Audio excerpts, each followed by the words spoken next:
Growing up, I was always told that Tu Bishvat is the holiday that celebrates the beginning of spring. Now, that's clearly not what's going on here. And even though we're in Canada, even in Israel, it's not springtime. So why are we celebrating the Rosh Hashanah, the new year of the trees, in the middle of the winter? What's going on here?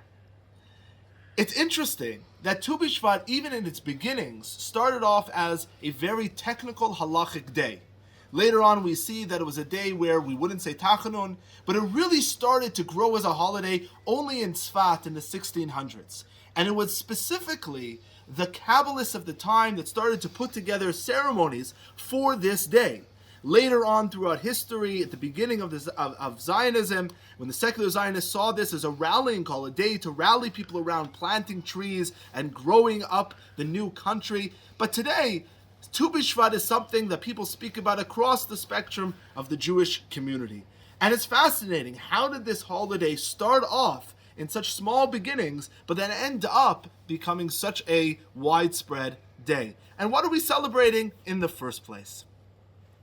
I think that the Gemara tells us that Tu B'Shvat is the day not of the beginning of spring, but rather the halfway point in the winter.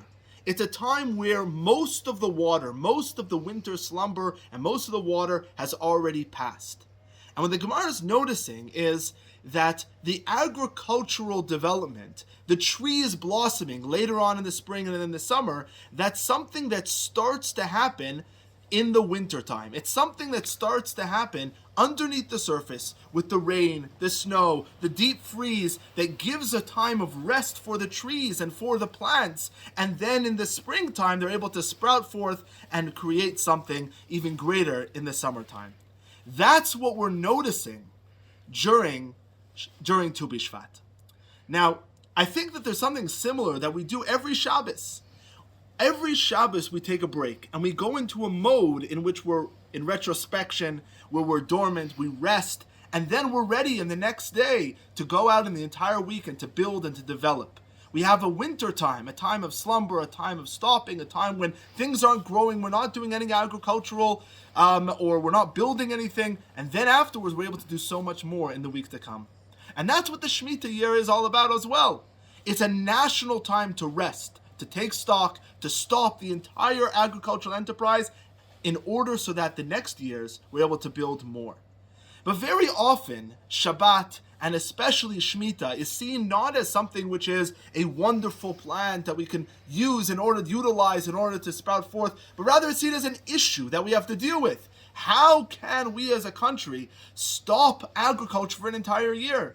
I think it's the only mitzvah in the Torah where the Torah actually says to us, you're going to come and say, how can we deal with a year where we're not doing any agriculture? How are we going to deal with this mitzvah? The Torah tells us to have faith, that God will provide for that year and we won't go under. But instead of looking at Shemitah as an issue, it's important that we stop and think about what this can do for our future. So too, like the winter time, we're in the middle of a snowstorm, we can't get out of our houses. How are we supposed to move forward? We can stop and think only about the present. But I think that instead of thinking of the present, we can think about how to use a day like this, how to use the winter time in order for us to galvanize the koach, and build our potential in order to sprout forth within the springtime. I think that not just in this winter time, but the past 2 years and have been in a certain sense like a Shemitah, like a slumber, like a winter time. And very often during the winter time and during these difficult times, we kind of only think about the present without being able to think about the future. But we have a potential of using this time of this global slumber to think about how we can reinvigorate ourselves and create a more vital Jewish community, a more developed Jewish community, a more committed Jewish community, and we can go back to a beautiful springtime and grow into a wonderful summer as a community. So hopefully we will take the lead of the Kabbalists who were able to notice in the 1600s that there was something happening historically, even though you clearly couldn't see the blossoming like we are today in the dead of winter, but utilizing it as part of the process to spring forth into a more developed and more vitalizing summer. Have a wonderful Tu B'Shvat.